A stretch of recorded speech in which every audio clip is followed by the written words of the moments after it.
So, we're here today. Excuse me. I wanted to talk to you a little bit about my feed program. We feed raw here. Now, for anybody that doesn't know, we raise Elkhounds.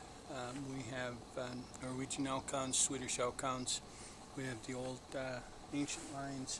And come around here, Tor. Come on over here, Tor.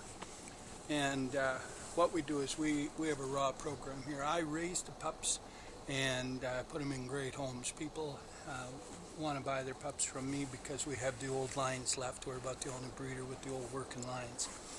Now, we follow the same old world breeding principles that the old boys did. We still feed raw, and we just have a few twists on the raw, of course. Now, you don't have to feed raw, but it's better for the dogs. Now, what I want to talk to you today about is our little program, so you get an idea what we do. And we start the pups out on raw right at 4 weeks of age. And so as soon as they're 4 weeks of age, I start feeding them raw. Now, when I talk about raw, I'm going to show you what a patty looks like. Now, you come around here, Tora. Come on over here. Just turn around, and you have a seat there. Just sit down. Sit down. Good. You just stay there. Let me talk about this patty. So, this is mine. Right now, we got a real nice supplier, and he grinds the patties up for us. This happens to be an assorted pack. Now, I should actually talk about a different pack first. I'll talk about this one. Just sit down. This is mine. Sit down. Yeah. Just hang on. Now, this is what's called a beef turkey full meal mix. Now, this is kind of a designer patty. This is the whole turkey, bone in, all organs in. This will have the beef, and this will have the beef liver, and this will have a little bit of kelp, a little bit of zucchini, a little bit of apple, a little bit of pumpkin, and all of that in this ration. And it's a high percentage of meat, of course. Now, we feed this sparingly, but we do put it out. It's available, so we get it. It's kind of a designer ration. These dogs never grew up on kelp or zucchini, but they grew up on meat and fish. And so usually when we start our little guys out, we're going to start them out on hamburger, chicken, or beef, or turkey. But the designer ingredients we won't give to a pup. Now, just so you know, there's lots of scientists that say you should have these other little ingredients in. Whether they're right or wrong, I don't know, but it's available, so we buy it. Now, we don't feed it all the time. It's not our go-to ration, but on Thursdays they get a designer patty.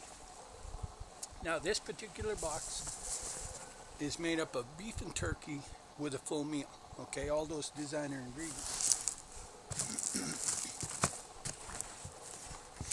Now, this company also makes a real nice variety pack. Now, this whole box is full of these things, right?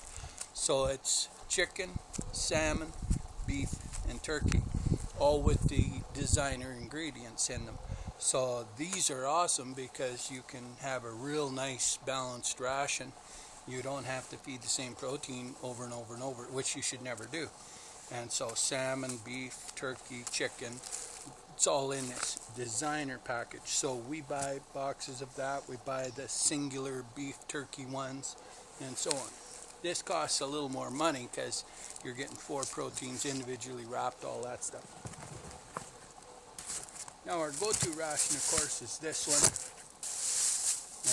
And we feed a lot of this. Now, this is chicken organs, all the bone in. So just defeathered guts out and the whole thing chucked in the grinder. That's what this is. There's no designer ingredients in this. And you can feed this for like 3 days. Now, for example, Tora, I would cut this in half and give it to Tora. We feed it frozen, she would eat the whole thing. Tora's a muscle hound. She got the most muscle of any dog you ever see. And so she's what's called an easy keeper. So on these really solid, thick dogs, you got to watch the ration. So she only gets half a ration in the morning, half a ration at night. Now, you don't have to feed raw. You can feed dry. But now comes crucial ingredients and balancing the ration on dry. That's a little trickier. Now, on raw, for us to get the right ratios of proteins and not pay a fortune, this company does a package up, and it's stuff like beef here, lamb here, turkey here, chicken here. And what they do is when they're making these fancy runs, they might have a bucket of beef left over. So they freeze it for us and put it in these patties. They might have a bucket of chicken left over, not enough to make a full run for the designer, so they freeze them and they throw them in these boxes. So that's where we're getting these done. Now this company does this all through this part of BC. We're in Canada, and you can buy raw like this pretty much anywhere in the world, but you got to look around a little bit, of course. Now what's nice about these rations is that's a variety of proteins, so they're not on the same one. Now when you're feeding raw, there are other things that have to be in the ration. Now whether you're feeding raw or dry doesn't matter. Turn around a little bit here, Tora, and just sit up. Come on. Take a seat over here. Come here. Turn around. Sit by me. Good. Stay there, right there. We're going to talk about this fat. Now you go crazy, but settle down. Just have this instead. So now, this is one of the key ingredients is fat. Now I buy fat in bulk from the butcher. This happens to be pork fat. Take it easy. And what I do is I'll just slice this in strips, and everybody gets some fat. Now you got to add fat to your ration. Whether hey, take a break there, buddy. Come on back down here. Sit down here. I can't cut that out. It's pretty tough old fat. So fat is what keeps the coats good on these dogs. Now, double coat dogs, you see, you want them really nice and soft. You don't want any odor. You want them silky smooth. You want all that natural oil to come out. And double coat dogs have a ton of oil. And they've been raised on fish and fat their whole life, right? And almost entirely fish and meat. And that means all the fat. And if you go to dry, the coat will dry right out. The skin will dry out. And all the oil pores will plug. To keep the oil flowing really nicely, you got to have the fat in the ration. So if you're feeding dry, you just go down to the butcher. You go to any supermarket butcher where they're cutting meat, and they'll package up the fat in a nice little tray for you and take it home, and you feed it to your dog. You put it right on top of his ration. Always keep fat in the ration. That's what keeps that coat so nice. And it'll keep that oil loose, so it flows really nice. And you'll have your dogs won't smell. They'll have great eyes, great ears, great hips, great joints, beautiful coats, and it's a good energy for them as well. So always keep the fat in the ration. Now, there's another ingredient here that's key for an Elkhound, okay, is the fish. Now, we feed a high percentage of fish, and that helps all things, but these dogs for centuries were raised on fish. So I buy my salmon with the head off, gutted, everything else intact, and I freeze them. And I buy the low-end salmon, the utility stuff that is primarily not going into the stores, but they caught it, and so I buy those. And they're perfectly healthy salmon, but they're just not the ones maybe that they are selling right away, so I buy these fairly economically. Now I just cut them into strips, and each dog will get a little strip. Now I feed salmon fairly regular. Every third day I try to make sure. Now even the little guys, right, I just cut a narrower strip, chuck it out, they eat it like candy. Fish, for years this dog's been raised on a lot of fish. All in the northern regions, fish was a big part of the diet. And so the oils, the essential fatty acids in here, the omega-3 and omega-6 oils that are in this fish are extremely good for these dogs. And they're exceptional to help with development, with the coats, with the energy. This dog can literally live on fish, especially the coastal region dogs like Tora.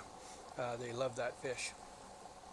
Now you can use any kind of fish, mackerel, cod, salmon. You can buy fish oil. If you're feeding dry, sprinkle some salmon oil on the dry. You can buy fish in the supermarkets anywhere. Fish is not a commodity you can't find. You don't have to take the really high-priced cuts. You can obviously you send your man into the laundry there, and you take his new boat and you go out on the lake, and you can catch a few of these babies, and you can get some trout and some other stuff and steelhead, and bring them home, and tell them fill up the tank again for you. So do some fishing for sure. Now, I never catch anything when I'm fishing, so I send Jay. Jay goes out. He loves fishing. He's really good at it, so he catches a fair bit of our fish too. And we take the best cuts, and then the rest goes to these guys.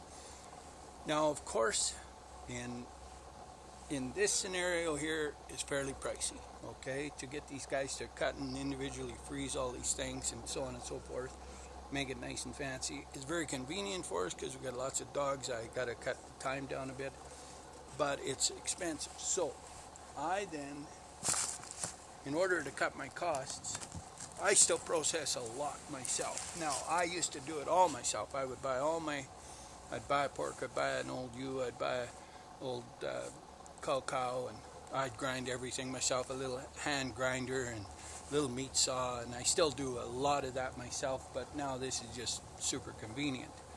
But I still do a ton of processing myself. Now, this is a perfect example. At this time of year, 3 times a year, turkeys come on sale, right after Easter, right after Thanksgiving, and right around Christmas time.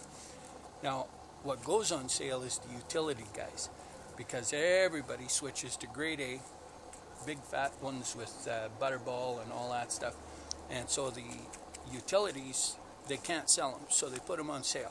I paid like $2 a kg or $1 a pound basically for this guy, and so I buy quite a few of these. And after Christmas, they'll go on a little further, and they'll be 98 cents. I'll buy 50 of them.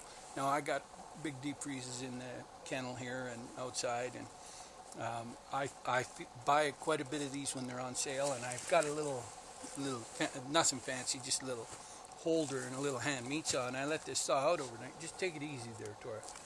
Hang on a minute. I'm just showing this for video. Hang on. So I just slice this up with that little hand. So once it's semi-thawed, you don't want it fully thawed. Just hang on. And this is perfect, but you can't feed this all the time, right? So you just feed turkey one day and chicken the next and some wild game the next. Now, always try and get the fat in the ration. Now, turkey you can buy anywhere, and you can cut it with a little handsaw from Princess Auto. It doesn't cost nothing. So anybody can feed raw turkey to their dog and not have no big deal. And it doesn't have to be any fancy grade. Now, lots of times I'll go to the butcher. They'll have these whole trays of drumsticks or turkey necks or chicken backs or whatever, and they're just about expired. They want to sell them really cheap, so they'll give me a good deal on them. I'll take them all. And shoulder chops, trimmings. I go to the butcher shops, get trimmings, stuff like that. You can really cut your costs by doing a little bit of the work yourself, and you can add that to dry. Now, if you feed dry, you got to feed a really good dry, a no grain variety, even though it's going to have peas and lentils and stuff, which the dog never grew up on. They're better than grain varieties, which is oats and wheat and barley. So stay away from the grain varieties. They're highly toxic to these guys. Their skin will just go for crap. They'll just deteriorate. But try to stay away from dry if you can. But you can get some very, very good deals. Now, for little pups, you have to grind the bone up. But the minute they're 6 months old, out goes the chicken wings. Now, I've fed some 4,000 chicken wings, so don't ever think that chicken wings are going to give you an issue, because they sure won't with this dog. Hey, settle down. I'm just doing a video here. Just come and sit down over here. Come on, Tor. You just sit down by me here. What a girl. What a good girl. I wanted to show your teeth off here, so just hang on. Now, I took Gate in a little bit ago, about a week ago, and got her rabies booster up to date. The vet's looking her all over and looked at her teeth and said, wow, what a set of teeth. Did you just get these cleaned? And I said, well, no, but we clean them every day, you know, with our bones and stuff. We feed a lot of bone, and they clean off all the bone. Plus, I feed these patties. This would go straight out the way it is raw, okay, frozen. And so their teeth just get completely cleaned right up on this. So all my dogs got these pearly whites that are just phenomenal, and they're, 10-year-old dogs, stuff like that. Just absolutely, this is just mine. You just hang on. And so, like I said, this is mine. Good girl. What a good girl. That's right. So, yeah, you can have so much better health. Now, if you're going to feed, if you can't find a source and can't cut this, which is fine, I understand, then get the fat, because that anybody can cut, and get the oil, the salmon oil, and pour it on the feed, and get a little bit of canned tripe, and feed a little canned tripe every third day, and vary what you're putting on with that ration. You can crack an egg on that dry. There's lots of things you can do with the dry to really enhance the life of the dog. If you're just feeding dry, you've got to make sure you put water on it and soak it. And it will not be the best for the dog, but it's going to, he can survive, of course, but try to incorporate as much as you can. Now, to give you an idea, most of the dogs will get one of these in the morning, one at night. Tora won't need a whole one. Dakota will eat 2 to 3. If he's pushing heavy snow and we're hiking in deep snow, he'll eat 2 to 3 of these in the morning and 2 to 3 at night. At breeding time, all the males and the females are 2 to 3. The bigger dogs, 2 to 3 of these. Now this is half a pound, and so that'll give you an idea. Tora would easily get by on a pound a day and a little fat and a piece of fish. So not a problem. She's what's called an easy keeper lineage. Dakota, of course, he's the leaner build like Anya, and so they take a little more. They'll take 2 pound, pound and a half in the morning, pound and a half at night, almost 3 pounds a day. And if you got fat though, you got fish in there, that's part of it. So what I might do is give them one of the chicken rations with a piece of fat and a piece of fish, and then at night I might give them a piece of turkey. So it's all varied and it's very balanced that way, and it's all good. Now any vet that tells you you can't balance raw, it got to have rocks in his head, and I don't mind telling them that either, because here's a dog that's got 4,000 years of history right here. This is one of the oldest lions I got, and this is a 4,000-year-old dog, and everybody in the genetics of this dog, this particular dog right here, Tora, has never had dry. Now, this is a perfect example of a world-class, healthy dog that's never been fed processed food. And anybody in her genetic makeup, her dad is Dakota, of course. You just, Tora, sit up here by me. Come on. Leave that alone for a little bit. Good. So, here's a dog. She's had 34 pups. Can out-hike anybody. She's the boss of the yard. I mean, the only one that falls that she listens to is Dakota. She disciplines everybody and can handle everybody, and can outwork just about anybody but Dakota, and puts Jaeger on notice that he's not going to keep up. And this is a powerhouse dog, and not one thing is missing in the diet of this dog. And this is a pure genetic lineage. Now, every old breeder, going back 4,000 years, fed raw, and almost primarily wild game. Now, here's the key component in the whole diet. Snow. My dogs, the minute it snows, they stop drinking water. They will not touch it again. I can put it out. It'll just freeze in the dish. They'll eat snow till it's gone. And I mean, they'll find the last little piece to eat before they switch to water, and they only switch to water if we go down to the creek and or the snow's all gone. And so snow and wild game, wild fish, that's the key elements for these dogs. Yes, I'm feeding turkey. Yes, I'm feeding some designer ingredients. Yes, I'm feeding a little lamb. These dogs were primarily fed wild game and cuttings and trimmings and some fish, and that's what they do best on. And so this was not raised on processed food. Processed food just started about 40, 50 years ago, and this dog was never raised on that, and it's 4,000 years old, never unchanged. You could find this dog in the old archives in the museums in Norway and Sweden and look at it from 100 years ago. My dad's got photos of these old guys, they looked identical. Okay, the old boy we had at the farm, I was crawling around his dish in my diaper, and he looked just like this. So they're a healthy breed, and they last a long time. Now,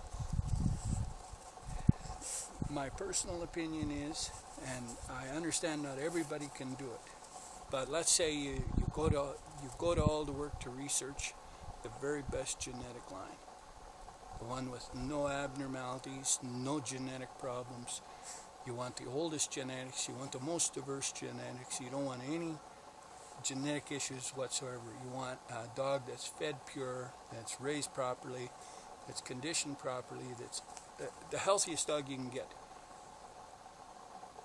And you find one. Let's say you come here and you get one, because that's exactly what we have, right? There's no need to sabotage the health of that dog through that cheap feed. Try to do the best job you can with that feed. Do the very best you can, and your dog will be healthier. You'll have way less health issues. We've never taken a dog to a vet for a health issue outside of, say, a sprain or something, and primarily we don't even take them for that. I mean, they sprain, we just let them heal up. It's not we just don't even have any health issues. We have some good healthy dogs, and all our folks have healthy dogs. So the problems are going to come when you change the feed, and that's where it'll stem from. And so if you're going to keep a good healthy dog, do that. Now, you can buy little things of kelp, and you can buy the little bottles of fish oil, salmon oil, krill oil, flax oil, and flax oil is okay. Krill oil and salmon oil are more adaptable to the nature of the dog, but flax oil, if you can't find the other two, flax oil works. Everybody has flax oil, so dump a little on there dry, totally fine. When pups are small, I feed them raw. Marlowe and Fiska, of course, they're getting a patty. They're getting one of these every morning. Now, I take this patty and I put 4 of them in a pail, and I just thaw them out overnight. The kennel's not warm, but it's warm, but it's not hot. And so I keep it pretty nice for the pups. But I thaw these just so they're thawed, right? And then I chuck them out for them guys, and they'll eat them just like this, right? Marlowe and Fiska are about 14, 15 weeks, and they're wolfing these things down. So they get one in the morning, one at night. And if your pup is doing a lot of work, you might want to increase the ration by another half. You just hang on to her. This is mine, okay? And so you can feed this straight to the pup. Now you would feed maybe a beef turkey, chicken organ, one of the lamb, one of the salmon. You know, you would vary it up for the pup, right? So I vary it up so the pups are not getting the same thing over and over and over. But they get one of these in the morning, one at night. And as soon as he's starting to really take off in growth, then I'll increase the ration for the first 2 years. I feed him real heavy duty for the first 2 years. I want full development. I don't hold back on food on a pup. The people that tell you that, they're not feeding raw. So you feed all you can feed to a pup on raw. And if you're feeding wild game, it's even better, right? Totally the best nutrient value of all. But if you can't get wild game, so be it. I mean, this is all a pretty nice setup. Now, you don't have to use a company like this that cuts it all. You can go buy it. But if you can find a company that, hey, Tora, come back here with that. Buddy. You have done so good to sit here. My goodness, Tora. That's fantastic, Tora. But Tora's already ate. So I'll give you a chunk of fat here, Tora. That'll be okay for you. Come around here and sit down. Right here. You just come right around here. Turn right around. Turn right around. Sit right there. That's my girl. That's my girl. But